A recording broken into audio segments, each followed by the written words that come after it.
जय स्वामीनारायण। श्री स्वामीनारायण विद्यासागर ऑनलाइन अभ्यास में आप सभी का स्वागत है। बच्चों, आज हम कक्षा 7 का हिंदी पढ़ने वाले हैं। कक्षा 7 की हिंदी में आज हम एकम 5 धरती की शान काव्य है जिसका आज हम अभ्यास करने वाले हैं। धरती की शान जिसके कवि है पंडित भरत व्यास जी। तो बच्चों, यह काव्य है, उसमें कवि है वह मनुष्य को सामान्य नहीं समझता। इस काव्य में कवि है वो कहते हैं कि मनुष्य जो चाहे वह कर सकता है, उसके पास बोलने के लिए वाणी है और वह कुछ काम करना चाहता है तो भगवान ने उसे हाथ और पांव भी दिए हैं। तो बच्चों, यह काव्य है वो आज हम पढ़ने वाले हैं। तो उससे पहले हम कवि का परिचय है वो प्राप्त कर लेंगे। काव्य 5 धरती की शान, पेज नंबर 28, जिसके कवि है पंडित भरत व्यास जी। पंडित भरत व्यास जी हमारे जाने माने गीतकार है। बच्चों, खास याद रखना कि पंडित भरत व्यास जी है वो हमारे जाने माने गीतकार है। आपका जन्म 18 दिसंबर 1918 में राजस्थान के चूरू गांव में हुआ था। आपने कई गीतों की रचना की है। आपने यह तो गीत रचाए थे, पर साथ साथ और कई भी गीत है वो आपने उनकी रचना की है। यह गीत सन 1998 में आई हिंदी फिल्म गांव गोरी से लिया गया है। बच्चों, आपको पूछा जाए कि धरती की शान है वो कौन सी फिल्म से लिया गया गीत है, तो बच्चों यह गीत है वह गांव गोरी फिल्म है उससे लिया गया है। इस गीत में कवि ने मनुष्य को सबसे बुद्धिमान बताया है। बच्चों, अब यह काव्य है, यह गीत है, उसमें आप क्या सीखेंगे? तो यहाँ पर कवि है उन्होंने बताया है कि मनुष्य है वो सबसे ज्यादा बुद्धिमान है। मनुष्य अपनी बुद्धि और कठोर परिश्रम से आधार पर जल, स्थल और आकाश में कई उपलब्धियां अर्जित की है। मनुष्य उन्हें अपनी बुद्धि से, आप जानते हैं कि धरती पर उन्होंने जल यानी कि पानी के अंदर, स्थल यानी कि कई कई जगहों पर और आकाश में, आसमान में भी उपग्रह छोड़े हैं।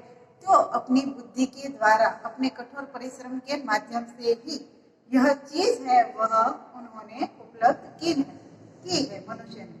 मनुष्य प्रकृति को बहुत सीमा तक अपने अनुकूल ढांचे में सफल हुआ है। मनुष्य के लिए कोई भी कार्य असंभव नहीं है। मनुष्य है वो कोई भी कार्य है वो कर सकता है, उनके लिए कोई भी कार्य है वो असंभव नहीं है। मनुष्य जो चाहे वह कर सकता है, यही बात काव्य में अंतर्निहित है और यही बात मनुष्य की महानता का प्रमाण है।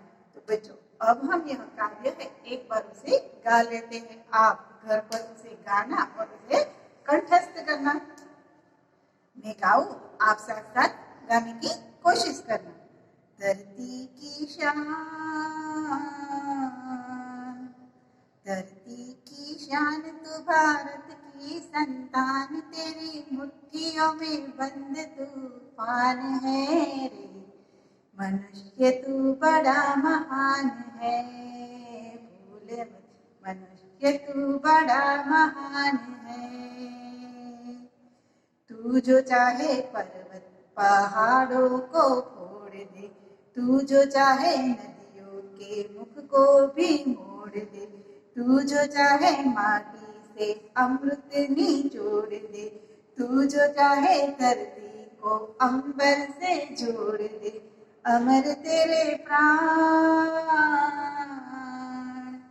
अमर तेरे प्राण मिला तुझको वरदान, तेरी आत्मा में स्वयं भगवान है रे। मनुष्य तू बड़ा महान है, भूल मत, मनुष्य तू बड़ा महान है। नयनों में ज्वाल तेरी, गति में भूचाल तेरी, छाती में छिपा महाकाल है। पृथ्वी के लाल तेरा, हिमगिरी सा बाल तेरी, प्रकृति में तांडव का ताल है। निजको तू जान, निजको तू जान जरा शक्ति पहचान, तेरी वाणी में युग का आह्वान है रे। मनुष्य तू बड़ा महान है, भूल मत, मनुष्य तू बड़ा महान है। धरती सा धीर तू है, अग्नि सा वीर तू, जो चाहे तो काल को भी थाम ले। पापों का प्रलय रुके, भ्रष्टता का शीश झुके, तू जो अगर हिम्मत से काम ले। गुरु सामतिमान, गुरु सामतिमान, पवन सातु गतिमान, तेरी नभ से भी ऊंची उड़ान है रे। मनुष्य तू बड़ा महान है, भूल मत, मनुष्य तू बड़ा महान है। धरती की शान, धरती की शान तू, भारत की संतान, तेरी मुट्ठियों में बंद तूफान है रे। मनुष्य तू बड़ा महान है, भूल मत, मनुष्य तू बड़ा महान है। बच्चों, इस गीत का हमने गान तो कर लिया, और यह गीत उसमें कवि है वो क्या कहना चाहते हैं, उसकी समझूते है वो हम प्राप्त कर लेंगे। धरती की शान, भारत की संतान, इस काव्य में कवि है वो मनुष्य को कहते हैं कि हे मनुष्य, तू इस धरती की शान है, इस धरती का गौरव है, और तू भारत देश की संतान है, भारत देश का पुत्र है। तेरे मुट्ठियों में बंद तूफान है, तेरी मुट्ठी जो बंद है उसमें तूफान मचा हुआ है। यदि तू चाहे तो इस धरती पर तो तूफान ला सकता है। इसलिए कवि है वो बताते हैं कि हे मनुष्य, तू भारत की संतान है, तेरी मुट्ठी के अंदर तूफान बंद है। मनुष्य तू बड़ा महान है, हे मनुष्य तू बड़ा महान है, तेरी भगवान है, उसने तुझे कार्य करने के लिए हाथ और पांव दिए हैं, और साथ में कुछ अगर बताना है तो उस बात करने के लिए तुझे वाणी भी दी है। तो हे मनुष्य, तू मामूली नहीं है, तू बड़ा ही महान है। तू जो चाहे पर्वत पहाड़ों को तोड़ दे, यदि तेरे मन से इच्छा हो, यदि तू जो चाहे तो तू पर्वत और पहाड़ है उसे तोड़कर वहां से भी तू रास्ता निकाल सकता है। तो जो आप जानते ही है कि वैज्ञानिकों है उन्होंने पर्वत और पहाड़ों को तोड़ दिया है और वहां से भी रास्ता है वो निकाला है। तू जो चाहे नदियों के मुख को भी मोड़ दे। बच्चों, यहाँ पर कवि है उन्होंने बताया है कि हे मनुष्य, तू सामान्य नहीं है, तू यदि चाहे तो नदियों के जो मुख है उसको भी तू मोड़ सकता है। यदि नदी यहाँ से गुजरती है और यदि तू चाहे कि उसे उल्टी दिशा से बहाना है तो वह भी कार्य है, तू अपनी शक्ति से कर सकता है।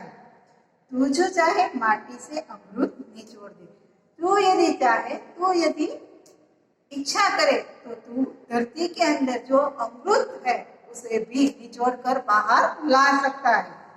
तू जो चाहे धरती को अंबर से जोड़ दे। यदि तेरी इच्छा है तो तेरे चाहने से तू धरती और आसमान को एक कर सकता है। बच्चों, हम सोचेंगे कि धरती और आसमान एक कैसे हो गए, तो बच्चों आप जानते हैं कि वैज्ञानिकों ने नए नए उपकरण बनाए हैं और उसके माध्यम से हम आसमान में जा सकते हैं। जैसे कि विमान, रॉकेट, यह साधन है वह मनुष्य ने बनाए हैं और उसके माध्यम से हम धरती पर से आसमान तक जा सकते हैं। हम ऐसे कई उपग्रह देखे हैं जिसके माध्यम से हम भले ही कितने दूर अंतर पर बसे हो फिर भी हम एक दूसरे के साथ सरलता से बात कर सकते हैं। बच्चों, इसका एक जीवन उदाहरण है कि मैं आपको यहाँ पर पढ़ाती हूँ और इंटरनेट के जरिए आप अपने घर पर पढ़ते हैं, तो यह आसमान में जो ग्रह है उसके माध्यम से ही हम ये सब है वो कर पाते हैं। यानी कि मनुष्य है वो बहुत ही महान है, उसकी शक्ति से वह जो कुछ चाहे वो कर सकता है। अमर तेरे प्राण मिला तुझको वरना, तेरे प्राण है वो अमर है। बच्चों हम सभी जानते हैं कि हमारा शरीर है उसका नाश होता है, मगर हमारे अंदर जो प्राण है, जो आत्मा बसी है, वो हमेशा जीवंत है, यानी कि उसकी कभी मृत्यु नहीं होती। यदि हमारी मृत्यु होती है तो हमारा प्राण है, यानी कि हमारा शरीर है, वह छोड़कर आत्मा है वो दूसरे शरीर में बस जाती है। यानी कि भगवान ने हे मनुष्य तेरे आत्मा तेरे प्राण को अमरता का वरदान दिया हुआ है। तेरी आत्मा में स्वयं भगवान है और तेरी आत्मा यानी कि तुम्हारे सीने में, तुम्हारे दिल में साक्षात भगवान है वो बसे हुए हैं। इसलिए हे मनुष्य तू अपनी जात को कभी भी सामान्य मत समझना। नयनों में ज्वाल तेरी गति में बुझा, तेरी नयन यानी कि तेरी दप देखने की दृष्टि है उसमें ज्वाल है, उसमें अग्नि है, और तेरी गति में भूचाल है, यानी कि तू जब चलता है तो धरती पर भूचाल यानी कि भूकंप आ सकता है, ऐसी तुझमें शक्ति समाई हुई है। तेरी छाती में छिपा महाकाल है, तेरी छाती है उसमें साक्षात शंकर भगवान है वो विराजमान है। पृथ्वी के लाल तेरा हिमगिरी सा भाल, पृथ्वी के लाल यानी कि ये धरती के लाल यानी कि पुत्र तेरा भाल यानी कि तेरा कपाल है वह हिमगिरी के पर्वत जैसा विशाल बड़ा है।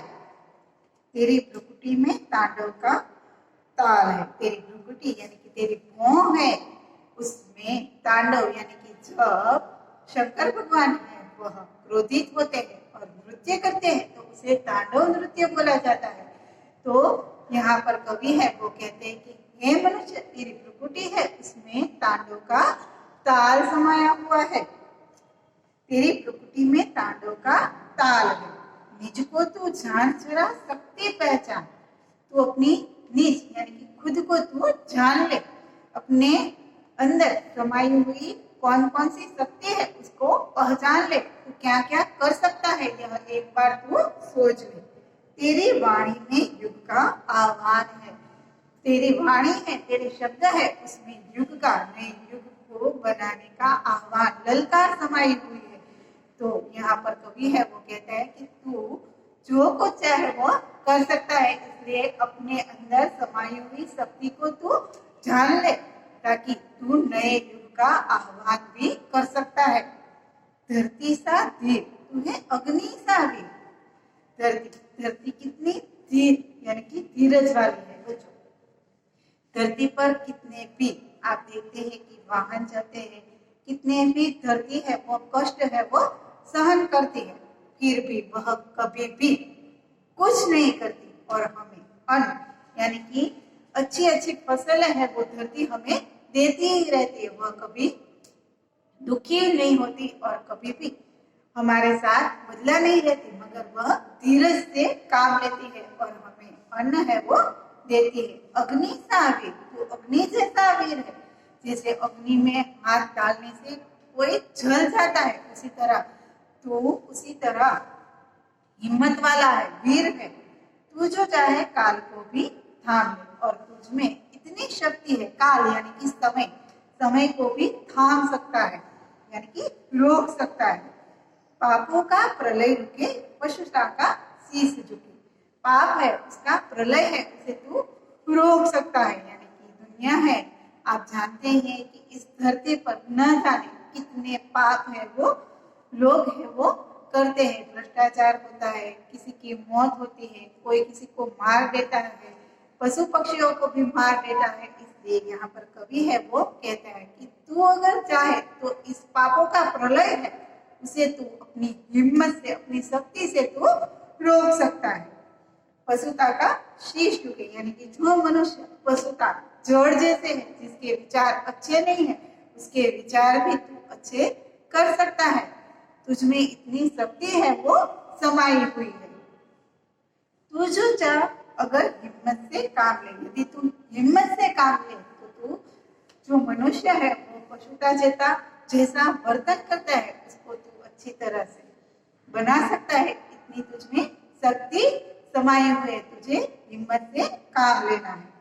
गुरु सा मतिमान, यानी कि तू गुरु, जैसे हमारे गुरुजी होते हैं उसमें जैसी बुद्धि होती है, हे मनुष्य तेरे में भी गुरु के समान ही बुद्धि है वो समाई हुई है।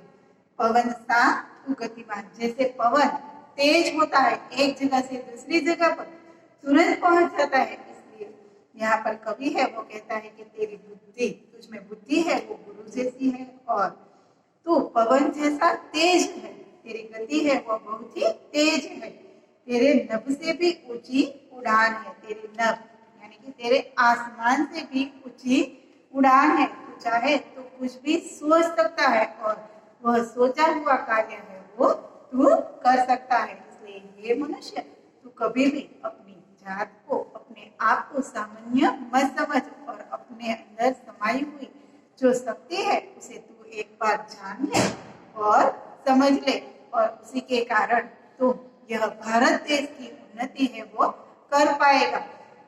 और भारत देश में जो भ्रष्टाचार जैसी गंदी बातें हैं, पशुता जैसे लोग हैं, पशुता जैसे विचार रखने वाले जो लोग हैं, उसका भी तू नाश करके उसे अच्छा बना सकता है। तो बच्चों यह काव्य है, भरत जी है, व्यास जी है, उन्होंने बताया है कि मनुष्य है वो सामान्य नहीं है, वह यदि अपनी शक्ति और बुद्धि से यदि कोई कार्य करे तो वह जो चाहे वो कार्य कर पाएगा। तो बच्चों यह काव्य है वह आपको कंठस्थ करना है, यह वीडियो है वो पूरा देखना है, काव्य को 3 बार रफ बुक में लिखकर कंठस्थ करना है और यह वीडियो पूरा देखना और उसे समझने की कोशिश करना। हम अगले क्लास में फिर से मिलेंगे, तब तक के लिए जय स्वामीनारायण।